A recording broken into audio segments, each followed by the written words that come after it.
I used to think silence meant peace. But after everything that happened, I learned silence can also be survivor. My name is Amaka, and if you have met me 5 years ago, you wouldn't recognize me.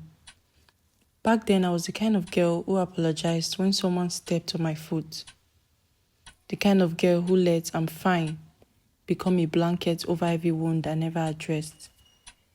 The kind of girl who believed that love meant endurance, even when it came with pain. His name was Dayo, and if you saw him at first, tall, suits always creeps, that kind of effortless charm, you'd think he was the dream. Even I did. We met at a business seminar. He spoke on stage about emotional intelligence. Can you believe it? He was magnetic. People clapped when he smiled. I remember telling my friends he's the kind of man who knows what he's doing. She laughed and said, "Exactly why you should run." But I stayed. I didn't. Because Dayo didn't chase, he invited. It started with coffee, then late night calls. He listened with such intensity. It made you feel like you were the only voice in the world. Looking back now, I realize he wasn't listening, he was studying. In the beginning, Dayo made me feel seen, special. He would say things like, "I didn't realize that was his first trap," separating me from other women to make me feel chosen. And being chosen, that was my weakness. He never shouted, never raised a hand, and that is what made it confusing. His tools were sharper: withdrawal, comparison, silence, guilt. "I've had harder days," he would say when I cry. "I didn't think I had to tell you everything," he would say when I find flirtatious texts. And when I tried to leave, he would whisper. And so I stayed. I stayed and I stayed until staying felt like drowning and leaving felt like suffocating. It got worse when I started finding lipstick on receipt, silent calls at 1 a.m., phone flipped screen down every night. But every confrontation ended the same. I'll cry and he will go cold. I will explain and he will sigh. I would blame myself, and every time he saw me pulling away, he became sweet again. Roses on a Wednesday. Surprise dinner. "Let's travel this weekend, babe." And every time I forgave, because I thought, maybe he's just scared to be vulnerable. Because I thought, if I love him well, he will change. And because I thought, real love fights through hard times. But one night changed everything. I had gone to visit my cousin in Abuja. I needed space. He didn't like it. The phone started ringing non-stop. 42 missed calls, 18 voicemail, messages like I didn't reply that night. My cousin gate was banged at midnight. It was him, sweaty, angry.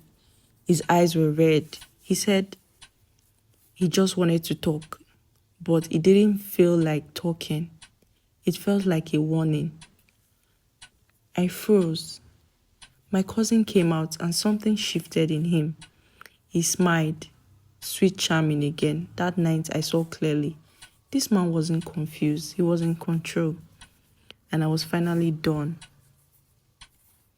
The next morning I left my phone behind, took a quiet bus back to Lagos, walked into my apartment and started packing, not just clothes.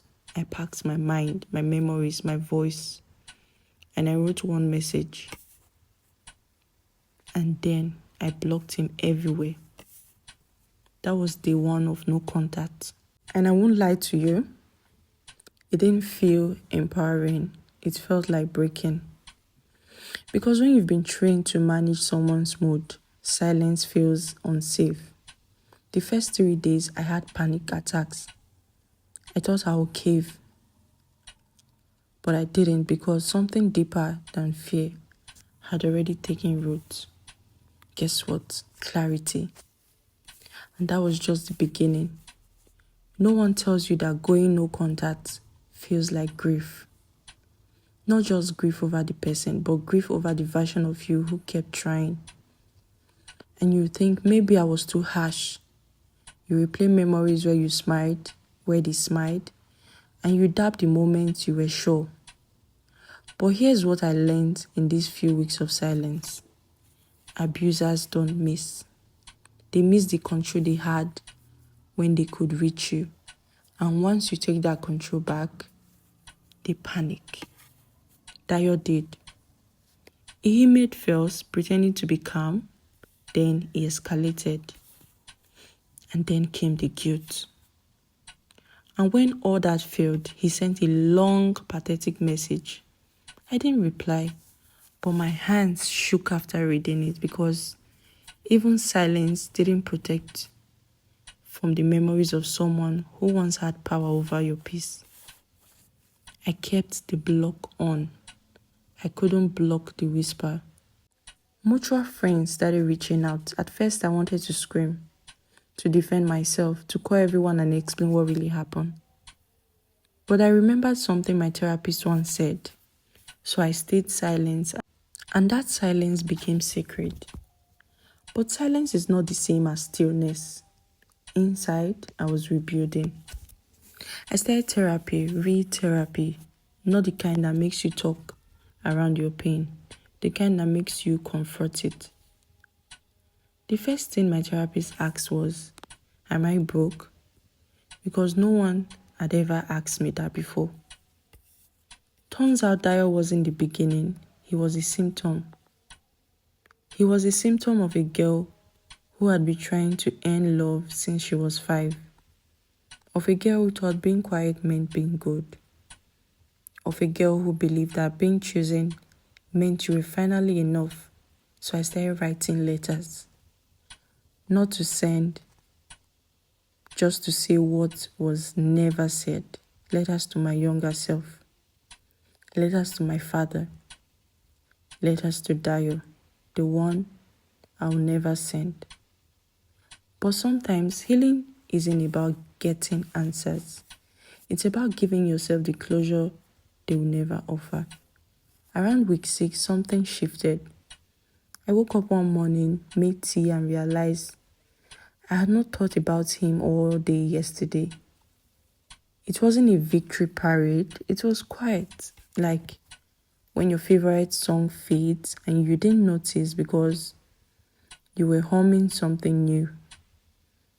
That is what healing is, not fireworks, but forgetting to feel broken. Still, I didn't expect what came next. One of the girls Dio had been messaging, the same one I was suspecting of him, DM'd me. I almost didn't reply, but something told me to. We met at a coffee shop, neutral ground, and what she told me shattered the last thread of guilt I had. She had been seeing him for a year, and it was worse than I thought. He had told her I was crazy, that I hit him, I stalked his phone, that he was the victim. But she started noticing the same patterns, the gaslighting, the charm to code cycle, the control, and eventually the threat. She left him 2 weeks ago and then found my name in an old message thread. She said, we both cried, not because we were sad, but because we were free. And after that, something in me hardened. Not in a bitter way though, but in a way that finally said, I don't owe silence to someone who weaponized me. I didn't go public, I didn't name names, but I started speaking on my blogs, on panel, in private support group, not about Dio, but about survivor, about gaslighting, about narcissistic abuse, and about reclaiming your voice when someone tried to erase it. And every time a woman messaged me saying, I replied with just one sentence, That is when justice started arriving, not in court, but in whispers. More women reached out. He was exposed, not by me, but by patterns he couldn't hide anymore. And eventually, he faded into the very silence he once feared. Because abusers need attention, but survivors, we need peace. And peace finally came. By the 3rd month of no contact, I didn't need to block Dayo anymore, not because I forgave him, but because I forgot to care. He became background noise, like a name on an old envelope you never open. And you know what shocked me? Peace wasn't loud. It was subtle. It was in how I didn't flinch when my phone buzzed. It was in how I could look in the mirror and smile, not just fix my face. It was in how I stopped reacting what I would say if I ever saw him again. Because I no longer needed to say anything though. I started sleeping better. I started eating better. I started breathing deeper. And for the first time in years, I started dreaming again. Not survival dreams, not escape plans, but the kind of dream that asks. That's when I made the boldest decision of all. I moved. Not out of fear, but out of freedom. A fresh apartment, new city, blank walls. I painted them with affirmation arts and silence that felt sacred. I wasn't running anymore. I was rebuilding. And every time someone asked why I left, I said the same thing. I choose space. One night I got a message on Instagram, not from Dayo, but from his ex. Not the one I met, a different one. She had just come out of a similar nightmare and she stumbled on my blog, she said. And that is when it hits me. This wasn't just about Dayo. It never was. It was about the way so many women are taught to shrink, to explain, to stay, to justify love that feels more like war. So I kept sharing. Not the dirty details, not the he said, she said, but the part that matters most. The moment a woman remembers who she is, that moment, it is holy. And then life started blooming again. I went on a retreat alone, sacred but ready. There was a night we all sat around the fire, writing down things we wanted to release. I hesitated at first. The others scribbled. One woman burned a letter to her ex-husband. Another let go of the name she was given at birth. I wrote just one sentence. And as the paper caught into flame, I felt something uncoil inside me too. That was the moment I knew I didn't need justice in the way I thought. Because I was the justice, me. Still soft, still open, but never again for the wrong hands. Going no contact didn't just save me. It returned me. Maybe you've been there too. Maybe you're still waiting for an apology that will never come. Maybe your voice still shakes when you say, they hurt me. Maybe you feel guilty for walking away. Let me say this clearly. You do not need permission to protect your peace. You do not need validation to leave what was never safe. You do not need to wait for closure to close the door. These days I wake up and I don't even check my phone first. I journal. I stretch. I say thank you even when my heart still has scars. Not because life is perfect, but because I'm no longer available for anything that cost me my peace. I met someone new recently. Gentle, patient. And for the first time, I didn't over-explain my past. I just said, and he smiled. No fear, just presence. It's early, right? But whether he stays or not, I will be okay because I stayed, and that is all I ever needed. To anyone listening, if you've got no contact or you're about to, I want you to know you're not weak for walking away. You're powerful for choosing to heal. And one day, maybe not today, maybe not tomorrow, but one day, you look around and you realize you are at peace. And that peace, that is the loudest justice there is. It was on a random Tuesday, nothing dramatic. No thunder, no tears, no aching playlist in the background, just me washing dishes. And suddenly I realized and I smiled because I remembered how I used to obsess, how I used to rehearse imaginary conversation in the shower, how I used to scan every message, hoping for a bread crumb, how I used to pray, Lord, help him change. But now I just prayed over my dinner and I slept like a child. You see, healing doesn't always look like a ceremony. Sometimes it looks like breathing deeply and realizing the war inside your chest is over. The person who once had power over your nervous system no longer lives rent-free in your peace. And that is what healing feels like. And that is when I knew going no contact wasn't about them. It was about me, always about me. It was about becoming the version of myself I kept betraying just to be loved. The soft one, the one with boundaries, the one who didn't apologize for needing kindness. I started doing things I have not done in years. I danced barefoot in the kitchen.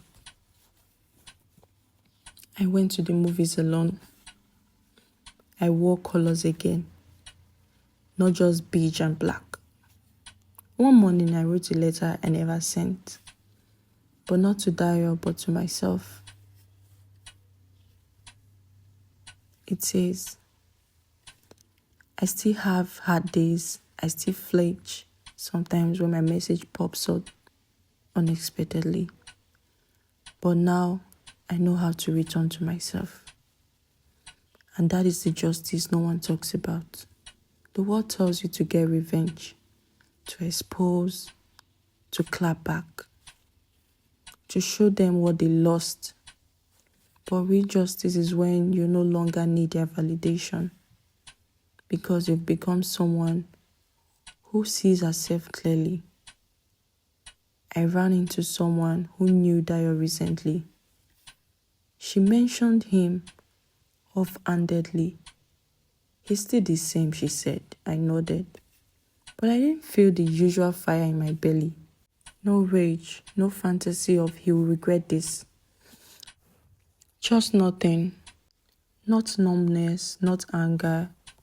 Just indifference, the kind born from healing and not hatred. And that is when I knew I didn't need closure from him because I closed the loop within me and now I protect that peace like sacred ground. I love slower but deeper. I check in with myself more than I check for replies. And I've learned that walking away isn't failure. It's an act of self-remembering. For you listening to this, maybe you're in the messy middle. Maybe you've blocked them but still stalked their page. Maybe you left but still wonder if you made it all up.